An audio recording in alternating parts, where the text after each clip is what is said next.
المنتخب التونسي الكلهم ياخذوا 0/10 اليوم. هي نسخة رديئة ورديئة جدا، لا أكثر ولا أقل. ما نبداوش نخرجوا في المسؤولية بالواحد الكلهم ياخذوا 0/10 اليوم، لا أكثر ولا أقل. هذا من ناحية أخرى أنتم اللاعبين تاع المنتخب نتاعنا تلوموا في الجمهور كيفاه ما يجيش. اليوم لعبتوا ب45,000 متفرج أكثر من رادس. ماذا قدمتم؟ لم تكونوا في الحدث ولا في حجم الحدث، ولم تكونوا في حجم هذا الجمهور العزيز. انتم يلزمكم معناه تقدموا وتقعدوا ايامات وايامات وانتم تعتذروا من هذا الجمهور العزيز، مش تلقاوا هذا الجمهور. دونك عايشكم في ظلكم.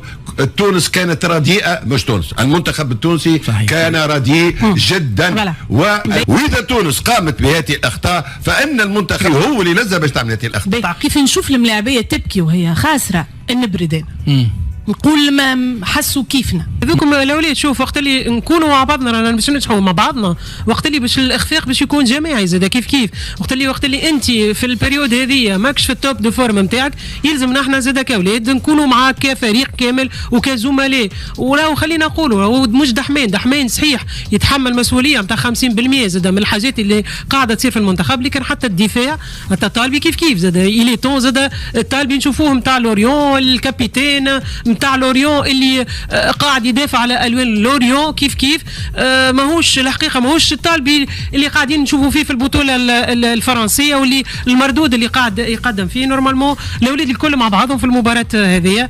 حاجه باهيه راهي لومبيونس. شوف قبل وقت اللي كانوا لي بي ناسيونو كنا نقولوا فما دي كلون، معناها فما لي كلون تاع لي بي ناسيونو، فما لي كلون تاع توانسه اللي في تونس. توا تحس انه الناس الكل لحمه واحده، معناها الاولاد الكل مع بعضهم، وخاصه فما بوان دو روبير في الزوز هما فما حنا بعل وفما سليتي اللي هما تحسهم يجمعوا ما بين الزوز، واللي هما يجمعوا معهم كيف نادر الغندري. هما من الملاعبين اللي مشاو دائما نحمل من الزوز هذول.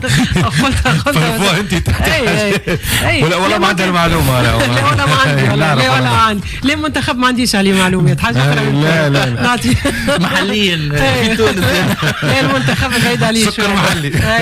خلينا هكا المنتخب خليها كيكه نحبوا كيكه من بعيد لبعيد، خاطر وقت اللي نحب نقول كلمه نتاعي بصراحه يلزم نقول كلمه نتاعي بصراحه. فوالا هذا ان شاء الله نكونوا. نذكر عندنا سونداج في الناس اللي تتبع فينا ومشكورين الحقيقه، ارقام ممتازه جدا اليوم في المتابعه، برشا قاعدين يتبعوا، دونك برشا قاعدين يعيشوا على واقع المباراه. قالوا طارق ذيم على قناه الحوار التونسي مع صديقنا عادل بوهليل في علاقه بمدرب المنتخب الوطني، واللي قالوا قبل من نقد كان نجموا نعتبروه زاد نقد في علاقه بمدرب المنتخب.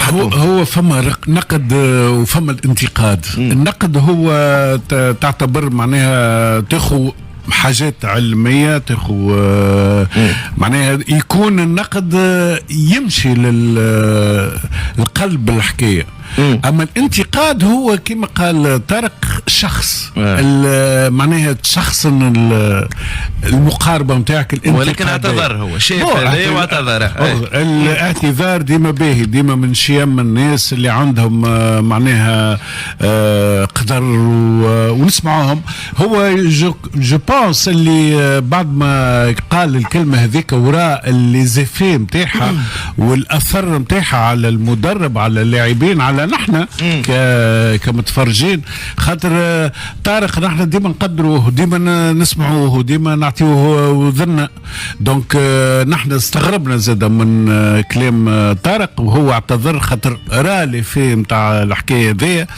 لكن راهو اسمع كي تبدا كي نبداو نحن في حاجه صعيبه، في حاجه ما هيش العباد الالسن تتسرح بالضبط، ولكن المهم انه نرجعوا بالضبط. ولكن المهم كونه نرجعوا وكونه نعتذروا وكونه نفيقوا اللي نحن اثرنا على ولا وجعنا السيد اللي انتقد. هذا هو طرق هو شوف من الخاص الى العام من تصريح طارق ذياب على المدرب سامي الطرابلسي في خصوصيه التصريح والاعتذار الى العام عامه، وهو تحليل الاداء الفني لمدرب والا الى لاعب. انت اليوم في دور المحلل او الناقد او الاعلامي او الصحافي، سمي في ذلك ما تشاء، ثم فرق بين الشخص وبين الصفه. انت تنقد في الصفه، انت تنتقد في الصفه اللي هي صفه المدرب او صفه اللاعب. شنو باش تنتقد فيها؟ ماكش تنتقد فيها الشكل او الاصل او الجهه، او باش تنتقد فيها الكفاءه الفنيه، الرؤيه الفنيه، صحيح ولا غلط، تشكيله صحيحه ولا غلطه، تغيير صحيح ولا غلط، اداء صحيح ولا غلط، العب كما يلزم ولا ما يلزمش. هذا اللي يدخل الصفه اللاعب او المدرب، الصفه تنتقد. لكن اللي هو شكونه الانسان، عائلته، اهله، ناسه، جهته، منين، هذيك حاجات ما نمسوش بها وما ندخلوش فيها وما تكونش محل لا نقد لا اشاده لا لا لانه هذاك الانسان. انت صيفته الجلباب اللي لبسه اوتون كان انترونور ولا جوور هو اللي يعطيك مساحه النقد الفني او التكتيكي او الذهني او كذا.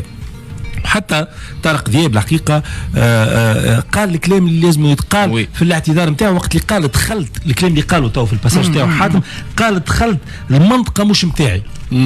المنطقه نتاعو انه هو النقد الفني، وقال راني ما زلت باش ننتقد وننقد الاداء الفني للناخب الوطني المنتخب، وذلك حقه طارق ذياب وحق المحللين الفنيين وحق النقاد الرياضيين. وبالتالي المنطقه اللي ما هيش منطقتنا الكل هي منطقه الانسان اللي ما تدخلش في تحليل مباراه ولا في اختيار فني ولا في نتيجه ولا في تعادل والا في انتصار والا في هزيمه. دونك الخلاصه اللي نجم نقولها، الانسان حاجة والصفة هي التي تكون محل نقد وانتقاد ولا إشادة وإلا اللي تحب عليه. وفي هذا الكل نغزل الغدوة ونحكيه، ونغزل نهار السبت، ونغزل 8 نتاع الليل، كنا وراء المنتخب 9 نتاع الليل. 9 هذا اللهم في بالك هو صحيح، هو 8 كنت تتفرج في الفيديو الثاني. طارق قال لك هذايا راي مستمع، قال يقولوا تردوه ما نجمش نذكر اسمه. اللاعب المغربي مش غريب عليه القلب الكبير والحفاوه الكبيره والصداقه الكبيره. ريت كره قدم محلاها معز، وقت اللي تحب تقرب الشعوب لبعضها وتحب الناس تعطي تصويره مزيانه برشا. انا تصور قاعدين نشوفوا فيهم ما نجموا كان يكبروا العلاقه ما بيننا وبين اشقائنا المغاربه. ترحب بصفه كبيره بعد صلاه الجمعه الى اشقائنا في المغرب، ما نجموا باسمي باسم الفريق اللي معايا كان نشكرهم على كل هذا الترحاب للاعبيه المنتخب التونسي والجماهير التونسيه. صراحه حاجه تعمل كيف من المغاربه. ويأكد العلاقه الكبيره ما بين الاشقاء ما بين تونس والمغرب بالحق، خاطر شفنا وكل المراسلين وكل الناس اللي موجودين غادي يقول لك حفاوه كبرى من الاشقاء المغاربه.